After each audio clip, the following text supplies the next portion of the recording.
காரணம். ஜபம் தொடக்கத்தில் என்ன சொன்னார்? விக்கிரம் பண்ணுறான், விக்கிரதே பண்ணிகிட்டு இருக்கட்டும், அவன் எனக்கு தேவையில்லைன்னு சொல்லிட்டார். குறி கேட்குறவன் எனக்கு தேவையில்லைன்னு சொல்லிட்டார்.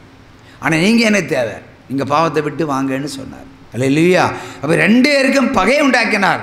அப்போ ஏவாள் சந்ததி பாம்பை கண்டா என்ன செய்யும்? அடிச்சு தான் கொல்லும். ஆனால் பாம்பும் பாம்பினுடைய சந்ததியும் நம்மை கண்டா கடிச்சே கொள்ளுவாங்க. பாருங்க, விக்கிரத்தை தொழுகிற நம்மளை கடிச்சு கொள்ள வராங்களா இல்லையா? சபைக்கு உள்ளே ஏறியே அடிக்க வராங்களா இல்லையா? பாம்பு நம்ம கண்டா என்ன செய்யும்? கொஞ்சமா எங்கே கடிக்கும்? குதிகால தான் கடிக்கும். நெக்ஸ்ட் படி. அவர் உன் தலையை நசுக்குவார், நீ அதற்கு பதிலாக அவன் குதிகாலை நசுக்குவாய். அடுத்து, அவள் மற்றும் ஸ்திரியை நோக்கி, நீ கர்ப்பவதியாய் இருப்பது ரொம்ப கூடாத காரியம், ஆனாலும் கர்ப்பவதியாய் இருக்கும் போது உன் வேதனையை மிகவும் பெருக பண்ணுவேன். கொஞ்சம் இல்லை, மிகவும் அதிகமாக பெருக பண்ணுவேன். வேதனையோட பிள்ளையை பெறுவாய். உன் ஆசை உன் புருஷன் மேல் பற்றி இருக்கும், அவன் உன்னை ஆண்டு கொள்வான்னு சொல்லி சபித்தார். விளக்கந்தாரன். அல்லேலூயா. அவர் என்ன சொல்ற? உன் வித்துக்கும் அவள் வித்துக்கும் பகை உண்டாக்குவேன், அவர் உன் தலையை நசுக்குவார், நீ அவர் குதிகாலை நக்குவாய்.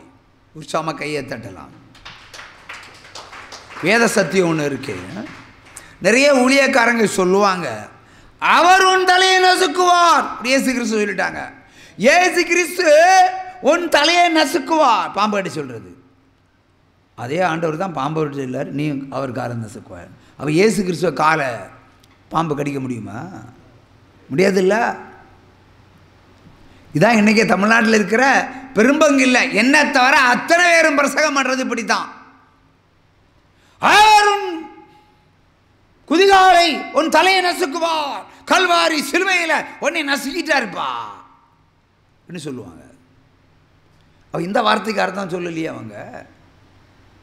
பாம்பு என்ன சொல்றார் உத்தரவு? நீ அவர் குதிகாலை நக்குவாய், கடிப்பாய்னு சொல்லியிருக்காருல. அப்ப இயேசு கிறிஸ்துடைய காலை கடிக்க முடியுமா?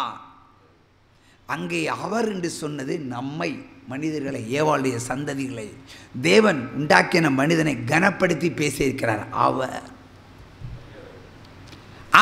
சொல்லல. இங்கே தான் பார்க்கணும், தேவனை நம்மை கனப்படுத்தியிருக்கார். அவர்னா ஏவாளுடைய சந்ததி. பாம்பை பார்த்து உன்மித்துக்கும், பாம்ப ஓன் வித்து, இவ சபிக்கப்பட்டவா, ஓன் வித்துக்கும் பகை உண்டாகும், சண்டை. இந்துக்களும் கிறிஸ்தவர்கள் ஒன்று சேர முடியுமா? நடக்கவே நடக்காது. முஸ்லீம்களும் கிறிஸ்தவர்கள் ஒன்று சேர முடியுமா? நடக்கவே நடக்காது. சரி, கிறிஸ்தவர் தான் இருப்போம், கிறிஸ்தவர்கள் ஒன்றுக்குள்ள சந்தோஷமாக இருப்பாங்களா? இருக்கவே முடியாது. ஏன்னா பாதி பேர் அந்தி கிறிஸ்துவாக இருக்காங்க, பாதி பேர் இந்துக்களுடைய சுபாவத்தை வச்சுக்கிட்டு இருக்காங்க, பாதி பேர் முஸ்லீம் சுபாவத்தை வச்சுட்டு இருக்காங்க. எல்லாம் கலப்பட சுபாவங்க, பரிசுத்த சுபாவமே கிடையாது.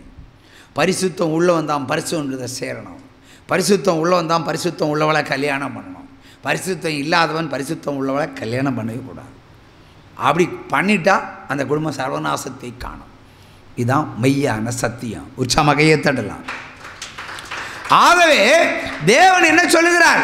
இங்கே பேசுவது தேவன், தீர்க்கதரிசி அல்ல. தேவன் தான் பாம்பை கிட்டையும் ஏவாள் கிட்டையும் பேசிட்டு இருக்கார்.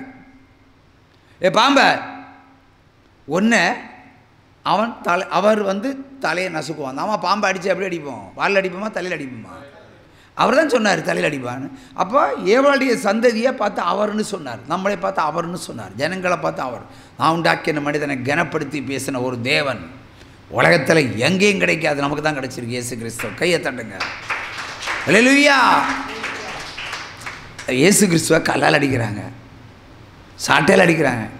நான் தப்பே பண்ணலை, ஏன் அடிக்கிறீங்கன்னு தான் கேட்டார். ஏன் அடிக்கிறாய்? இன்னும் ஒருமையிலோட பேசலை. அவர் ஒருமையில் ஒரே இடத்துல பேசினார். பெத்த தாயவாய் ஸ்திரியே சொன்னார், வேலை வரவில்லை. அங்கே தேவனான் என்று பேசின வார்த்தை அது. பெத்த தாயை பார்த்து ஸ்திரியேன்னு சொன்னார். கேட்டால் அங்கே அவர் முழுக்க முழுக்க தேவனாக நின்று பேசினவர். தேவனாக நின்றா எல்லோரும் ஸ்திரீதானே. ஆனால் இங்கே ஆண்டவர் என்ன சொன்னார்? ஓம்பித்துக்கும் அவள்வத்துக்கும் பகை உண்டாக்குவி. ஏன் அவள் என்று சொன்னார்னா பாவம் செய்தா, மரியாதை கொடுக்கல. அவள் பாவம் செய்தா, அவள் வித்துக்கோ. ஆனால் சந்ததி என்ன பொறுப்பு? நம்ம தான் சந்ததி. அவரும் தலையை நசுக்குவான். ஒரு மனுஷன் பாம்பை அடிக்கிற தலையில் தான் அடிப்பான். ஆனால் பாம்பு கடித்தா குதிகால தான் கடிக்கும். கழுத்தில் பாம்பு கடிக்குமா? கழுத்தில் பாம்பு ஏறினாலும் அது கீழே இறங்கி குதிகால தான் கடிச்சிட்டு போயிடும். இடுப்பில் சுற்றினாலும் இடுப்பில் கடிக்காது, கீழே தான் கடிக்கும். ஏன்னா ஆண்டவர் அன்னை சொன்னார் இப்படி தான் நடக்கும்னு. அதான் நடக்கும். அதான் ஸ்திரியை பார்த்து சொன்னார், நீ பிரசவ காலத்தில் வேதனை பெருக பண்ணுவேன். இதானே இந்த காலம். எவ்வளோ மருத்துவமனைகள் பழுகி பெருகின, உச்சகட்ட மருத்துவமனைகள் எல்லாம் உங்களுக்கு கொடுக்கப்பட்டிருக்கிறது. ஆனால் ஒரு ஸ்திரீ பிரசவிப்பது ஆண்டவருடைய வார்த்தையின்படி தான். என் பொண்டாட்டி பிரசவிச்சா, அது ஒரு கொடுமையான கதை,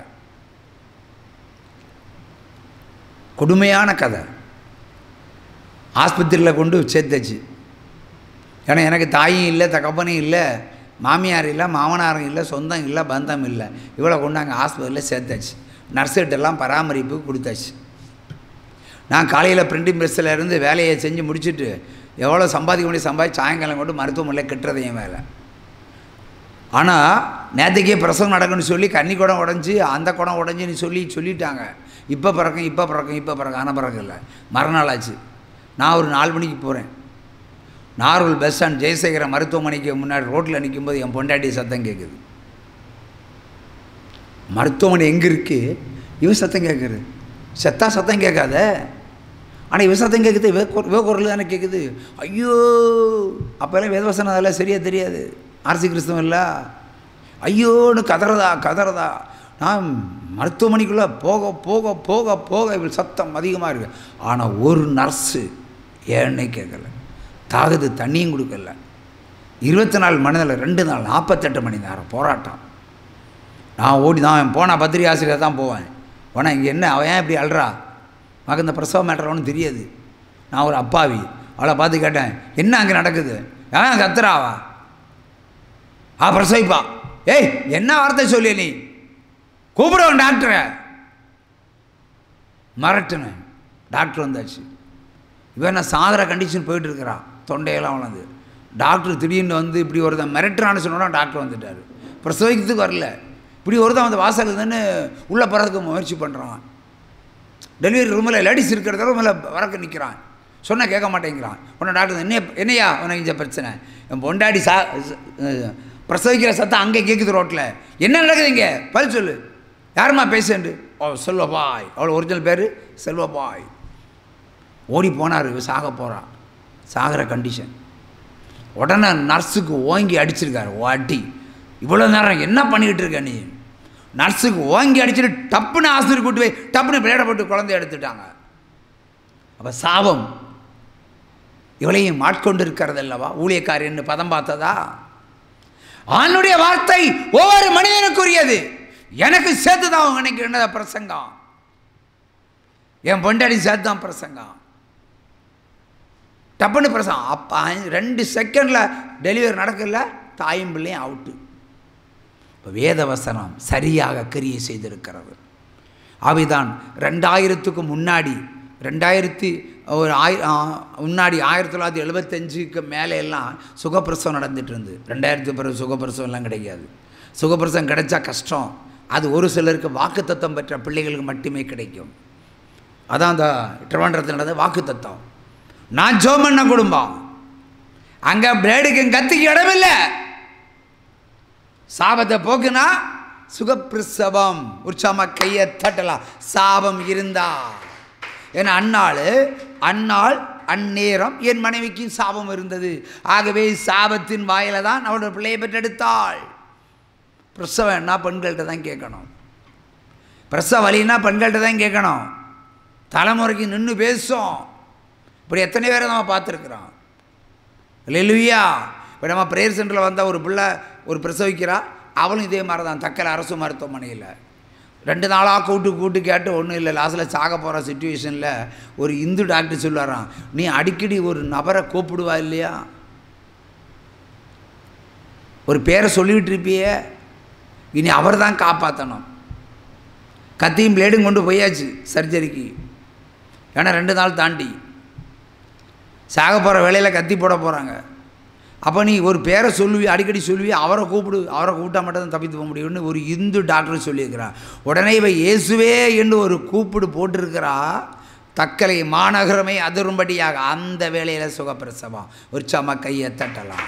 சிங்கக்கேவியோ சூளை நெருப்பு, அவர் என்னை காத்திடுவார். சிங்கக்கேவியோ சூளை நெருப்பு, அவர் என்னை காத்திடுவார். அவரே என்னை காண்பவர், அவரே என்னை காப்பவர்.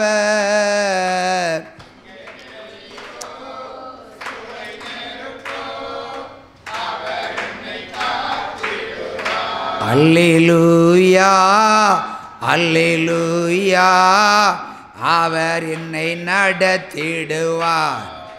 அல்லேலூயா அல்லேலூயா, அவர் நம்மை உயர்த்திடுவார். உற்சாகமாக கையை தட்டுவோம்.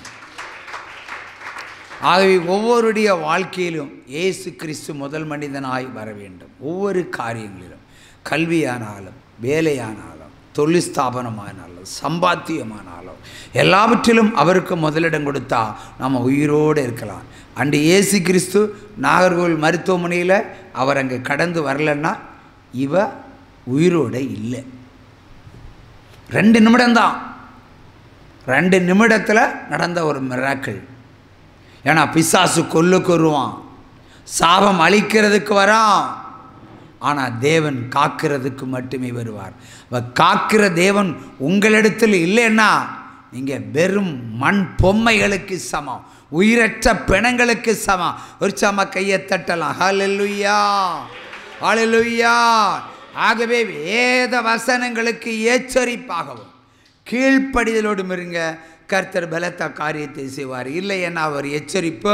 உபாகமம் 29ஆம் அதிகாரம் 5வது வசனத்தை வாசிப்போம். ஹல்லேலூயா. கடைசியாக வாசித்து முடிப்போம். 29:5.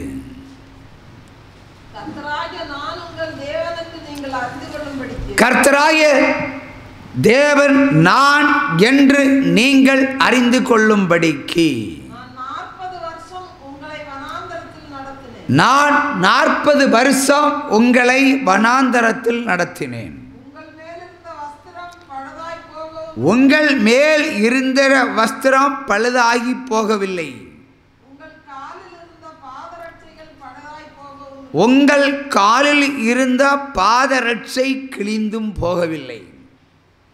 40 வருஷம் இஸ்ரவேல் ஜனங்களை பாலைவனத்தில் நடத்தினார். அங்கே டெய்லர் ஷாப்பும் கிடையாது, ஜவுளி ஷாப்பும் கிடையாது. உடுத்த துணி பழசாகியும் போகலை, கிழிஞ்சும் போகலை, கால் செருப்பும் கிழிஞ்சு போகலை. எவ்வளோ அழகாக நடத்தி இருக்கிறாருன்னு யோசிச்சு பாருங்களேன். எவ்வளோ கோடி மக்களுக்கு செருப்பு தேவை, இட்டிருக்கிற செருப்பை போதும் கிழிஞ்சு போகலை. இன்றைக்கி நான் எங்கள் கடையில் ஒரு வாரத்துக்கு முன்னாடி கடைக்குள்ளே போகிறேன். ஒரு தான் புது செருப்பு வாங்க வந்தான். செருப்பு கவருக்குள்ளே பழைய செருப்பு இருக்குது, புதிய செருப்பை காணும். யாரோ ஒரு புத்திசாலி உள்ளே வந்து பழைய செருப்பை கவருக்குள்ளே வச்சுட்டு புதிய செருப்பை தூக்கிட்டு போயிட்டாங்க. சூப்பர் கில்லாடிகள் அல்லவா. நம்ம சூப்பர் மார்க்கெட்லேயே நமக்கு சூப்பர் அல்வா தர்றாங்க. ஆனால் இங்கே ஆண்டவர் என்ன சொல்கிறாருன்னா, உன்னுடைய செருப்பு அறந்து போகலை, 40 வருஷமாக ஒரே செருப்பை போடுற, கிழிஞ்சு போகாமல் நான் நடத்தி வந்திருக்கிறேன். நீ உடுத்திருக்கிற வஸ்திரம் பழசாகி போகலை, கிழிஞ்சு போகலை, அழுக்காகியும் போகலை. எவ்வளவு அழகாக நடத்தி வந்திருக்கிறார். எவ்வளோ கம்பீரமாக ஆண்டவர் சொல்லுகிறார். ஆனால் அவ்வளோ ஜனங்களுக்கு ஜவுளி எங்கே? கோயம்புத்தூர் மொத்த ஜவுளி அங்கே தான் கொண்டு வரணும். ஆனாலும் பத்தாது. அப்புறம் பெங்களூர்லேருந்தும் டெல்லியிலேருந்தும் கொண்டு வரணும். ஆனால் அவர் கூட்டிகிட்டு வந்தவர் ஒரு வஸ்திரம் கூட கிழிஞ்சு போகாத, நீ போட்டிருக்கிற செருப்பை 40 வருஷம் அழியாமல் அவர் உங்களை நடத்தி வந்திருக்கிறார் அல்லவா. இன்றைக்கி உங்களை அப்படித்தான் நடத்தி இருக்கிறார். உங்கள் ஆத்துமா கிழிஞ்சு போகல, உங்கள் உயிர் போகலையே. அவர் இல்லைன்னா உயிர் எங்கேயோ போயிருக்கு, என்னைக்கோ போயிருக்கும். தற்கொலை பண்ணி செத்துருப்பீங்க, இல்லைன்னா புருஷனை கொன்னுட்டு செத்துருப்பீங்க, இல்லை புருஷன் பொண்டாடியை கொண்டு இருப்பான், இல்லை பிள்ளைங்க அவங்கள கொல்லும், இல்லைன்னா சத்துரு அவங்கள கொல்லுவான். எத்தனை பேர் மந்திரம் வைப்பாங்க. இது மந்திரவாதத்தின் காலம் அல்லவா. மந்திரம் வச்சே எத்தனை பேர் கொல்லுவாங்க. கொள்ளவியாதியை படுக்க வச்சே எத்தனை பேர் செத்துருப்பீங்க. இதெல்லாம் சாகாமல் ஆண்டவர் காத்திருக்கார் அல்லவா, காப்பாற்றி இருக்கிறார் அல்லவா.